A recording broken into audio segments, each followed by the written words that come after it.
खुलुमबाय लोगोफोर बेलासिनि गोजोन हामलायनाय बयनिसिमबो बावहरनाय थाबाय बेनिफ्राय गोदान भिडिअ बयखौबो बरायफिनबावबाय आसा खालाम नोंथांमोना भिडिअखौ जोबजासिम नायलांगोन होननानै ओमफ्राय बे भिडिअनि मेन टपिकआनो जादों थारमाने जोंहा फरेस्ट साख्रिनि जोंहा रानिं जानो फैगासिनो दं आरो बिनिनो सोमोन्दै बे भिडिअ जागोन ओमफ्राय आं मोनसे खावलायनो सानदों जायनाखि खारबाय थाखायो बिसोरनि थाखाय नङा आरो बे भिडिअखौ बिसोरो नायाबाबो जागोन अलरेडि मानो होनबा बिसोरो बुजिखासै नालाय ओमफ्राय जायनाखि गोदानथारै खारहैगोन बिसोर गोदान स्टुडेन्टफ्राल' नायबानो जाबाय आरो जाहाथे एसेबाबो नलेज मोनोबा बुजियो बिदिब्ला आं भिडिअखौ जागायनोसै लोगोफोर नोंथांमोनहा नायलांबाय थादो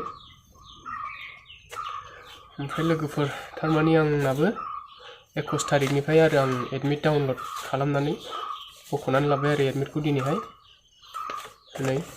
ओमफ्राय लोगोफोर आंनिया क'क्राझाराव जागोन आरो क'क्राझार दिमुलगावआवहाय 21 तारिखआव जागोन आंनिया एग्जाम डेटआ आरो खारहैनांगौ डेटआ बेनिफ्राय रिपर्टिं टाइमाथ' 8टा होनाय दं बेनो दिमुलगाव जागोन जायगाया लोगोफोरनो बेनिफ्राय आंनि साबस्क्राइबार लोगोफ्राबा आंनि भिडिअखौ नायग्राफ्रा सोरबा आंजों एखे दङबा कमेन्ट खालामनो हागोन आरो बेनिफ्राय लोगो मोनबाय बायबाबो रायलायनो हागोन आरो लोगोफोर 21 तारिखआव लोगोफोर आंनिया गोसोआव लाबानो जाबाय नोंसिनाबो सोरबा आंजों सेम दङबा आरो ओमफ्राय जों जेब्ला फिल्डआव थांगोन जों ओरैबायदि गावनो सांग्रां बा राफोद जानांगोन आरो जाय गोदानथारै थांगोन जोबजासिम नायदो भिडिअखौ आरो जाय मिन्थिखागौ बिसोरो नायाबाबो जाबाय आरो अननानै लोगोफोर ओमफ्राय थारमाने थांनाय समावहाय जोंना रिपर्टिं टाइमा 8टा होदोंब्ला बेवहाय 8टानि सिगां सहैनांगोन आरो सिगां समावथ' आं खेबथाम खेबब्रैसो नुबोबाय हरावनो थारमाने 12टा 1टा बेफोरनिफ्रायनो लाइन थाहैखायो आरो हरावनो बेनिफ्राय नों फुंनि 6टा 7टा बेफोरनि गेजेरावसो नोंखौ गेट सिङाव बा फिल्डआव सोगोन आरो बेनिफ्रायसो बेबायदि जागोन आरो ओमफ्राय जों बांद्राय सोरांद्रायनानैबो थांनो नाङा आरो जास्ट आं दा बुंखाबायानो बेबायदि टाइमनिफ्रायनो थाङो सोरबा 12टा 1टाफोरनिफ्रायनो ओमफ्राय बिदियाव थांद्रायाबाबो नों टाइम नायनानै नों लिमिट खालामनानै टाइमखौ नायनानै एडजास्ट खालामनानै थांनो हागोन आरो बे मोनसे थांबाय लोगोफोर ओमफ्राय जेब्ला जों खारनो थांगोन जोंहा मा लांफानांगौ होनबा जोंहा नैफ्रायबो बिनाय दंखायो नैबेवहाय नों एडमिट मोनबायबा नायनानै मोजाङै फरायनानै नायबानो जाबाय नैबेवहाय ओमफ्राय जोंहा अरिजिनेल क्लास 10निफ्राय क्लास 10 पास जानायनि अरिजिनेल डकुमेन्ट्सफोरखौ लाफाजोबदो गासिबो मा दं बेनिफ्राय जेरक्स कपिबो गांथाम लाफानो नाजा लोगोफोर बेनिफ्राय पासपर्ट फट'बो लाफा आरो जाहाथे जों नांगौ जायोबा मोननाय बादि बेनिफ्राय नों फिल्डआव थांनानैथ' नों न'आव लांफैफिननांगौबा जोंहा बे केन्सेलखा आरो डकुमेन्ट्स लांनायनि सायाव बे जाबाय लोगोफोर ओमफ्राय जेब्ला जों गेटआव हाबगोन ना जोंखौ गासिबो चेक खालामजोबगोन आरो बेनिफ्राय जोंहा मेडिकेल बेखौ गासिबो डकुमेन्ट्सखौ चेक खालामजोबनानैहाय जोंहा मेडिकेल जागोन मेडिकेलाव बोरै जागोन होनोब्ला थारमाने जोंनियावहाय मेडिकेलाहाय इसेबां मानि हार्ड गोरा लाया आरो पुलिस सिस्टेमानो जागोन बे फरेस्टआवबो माखासे गाइडलाइनफ्रा पुलिसनि बायदियानो एसे सेम आरो पुलिसनि बायदियानो जागोन थारमाने पुलिसफ्रासो बेखौ कभार खालामगोन नालाय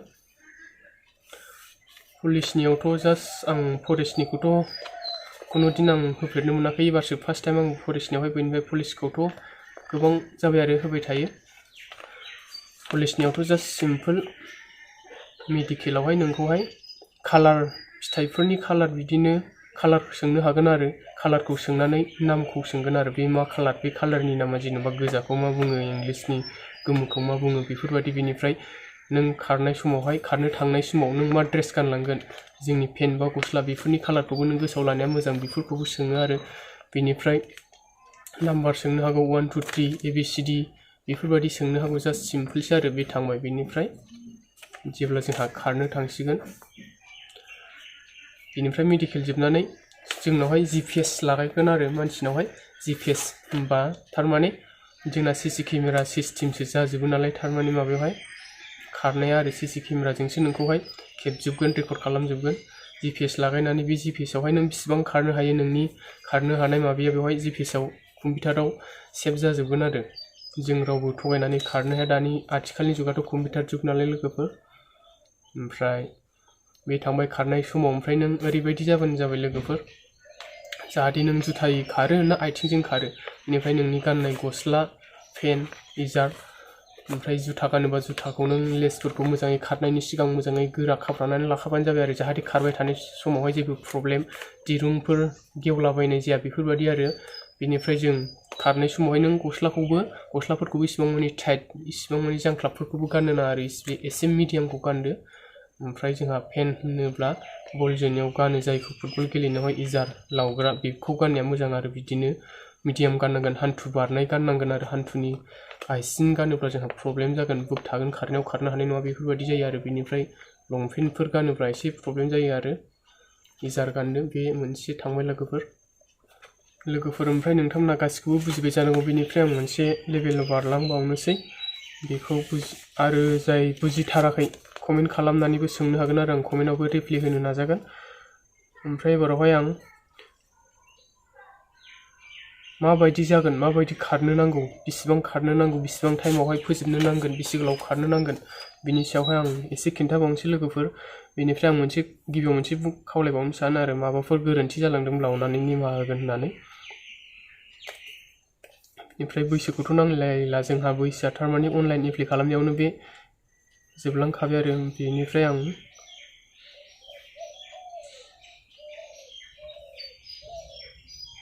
बैसोखौथ' नांलायला सेसखौ खिथानोसै आं थारमाने लोगोफोर हाइटखौ खिथाग्रोसै आं हाइट मानि मा जोंहा गोजौ आरोना बेसेबां गोजौ जानो नांगौ मानसिया जों बांद्राय गाहायबाबोथ' जों डाइरेक्ट रेजेक्ट खालामजाखागोनानो मेडिकेलावनो आरो जोंहा थारमाने गोजौखौ सुगोन बिनिफ्राय एसटिफोरा बेसेबां जानो नांगौ होनदों मेयावहाय होनबा बियो forest guard grade 1 forest guard बेयावहाय आरोखि जोंहा अनेक डिपार्टमेन्ट दङ नालाय आलदा बिनिफ्राय आं बे डिपार्टमेन्टनिखौ खिथाग्रोबाय बेसेबां जानो नांगौ बाहाय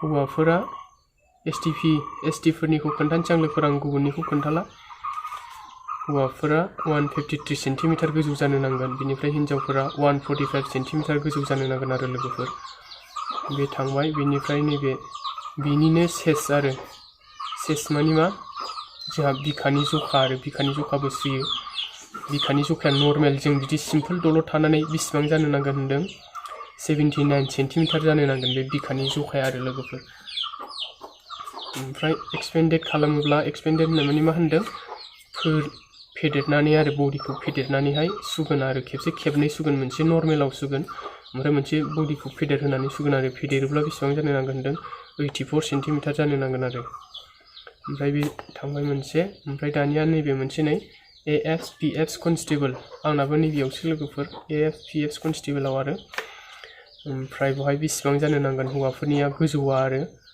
160.02 सेन्टिमिटार बेसे गोजौ जानो नांगोन ओमफ्राय बेनिफ्राय हिन्जावफोरा बेसेबां जानो नांगोन होनदों बेवहाय 152.40 सेन्टिमिटार जानो नांगोन लोगोफोर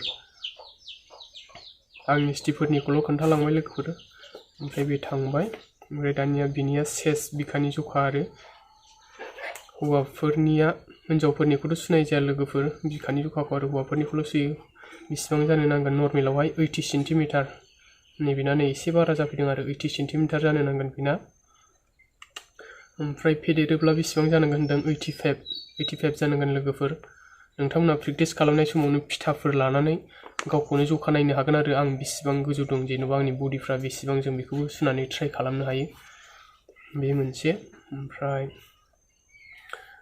मेडिकेल टेस्टखौथ' आं दहायनो खिथाखाबाय माबायदि लायोआनो सिगाङावहाय बेखौ नांथ'ला ओमफ्राय दानिया रेस खारनायाव फैदो लोगोफोर बेसेबां खारनो नांगौ जोंनियाथ' बेवहाय दं 32 मिटार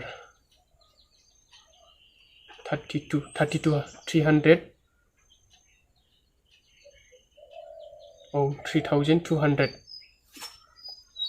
300 मिटार बेसे खारनो नांगोन जोंना हौवाफोरनिया आरो बिनिफ्राय बेसेबाङाव कमप्लिट खालामनांगोन टाइमा 14 मिनिटाव कमप्लिट खालामनांगोन लोगोफोर 14 मिनिटनि 1 सेकेन्ड बारोबानो नों डिसक्वालिफाइड जागोन आरो जानाय नङा बेनिखायनो नों जेसेबां हाया मानो 14 मिनिटनि सिगाङाव जों मा टाइमखौ फोजोबनो नाजानांगोन आरो लोगोफोर बिनिफ्राय नों एक्सेलेन्ट मोननोबा बेसेबां हानांगोन 10 मिनिटसआवनो खारखांनो हानांगोन आरो बेवहाय खारनो हायोबा नोंहा एक्सेलेन्ट जागोन आरो बेसेबां मार्क मोनगोन होनदों बेवहाय 20 मार्क मोनगोन आरो एक्सेलेन्ट हायोबा। ओमफ्राय 10नि हरै गोजौआव नों बेसेबांसो हाया माने बेसेबां मिनिटआव कमप्लिट खालामनो हाया मानो बेखौहाय रानगोन आरो जिखुनु आं बेखौ इसेबां माने बुंला, भिडिअआ बिराद गोलाव जागोन लोगोफोर। जिखुनु 14 मिनिट्सनि सिगां हाबनो नाजानांगोन आरो फोजोबनो नाजानांगोन नों जेसेबां हायो आरो 14नि सिगाङाव, 14 मिनिटनि सिगाङाव।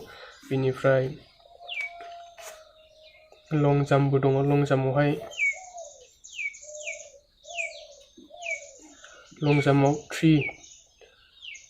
335 बेसेखौ खमावनो बेसेखौ बारनो हाथारनांगोन आरो बेसे बारनो हायाबा नों डिसक्वालिफाइड जागोन आरो लोगोफोर, थारमाने रेजेक्ट जाबाय आरो। बेनिफ्राय फुल मार्क एक्सेलेन्ट मोननोबा 500 सेन्टिमिटार बारनो नांगोन, अब्ला नों फुल मार्क 20 मार्क्स मोनगोन आरो बे। ओमफ्राय दाना हिन्जावफोरनियाव फैबाय, हौवाफोरनिया बे थांबाय लोगोफोर। हिन्जावफोरनियाव 1600 मिटार 1600 बेसे खारनो नांगोन आरो 8 मिनिटआवहाय फोजोबनांगोन हिन्जावफोरनिया। बेनिफ्राय लं जाम्पआवहाय 244 सेन्टिमिटार बारनो नांगोन आरो।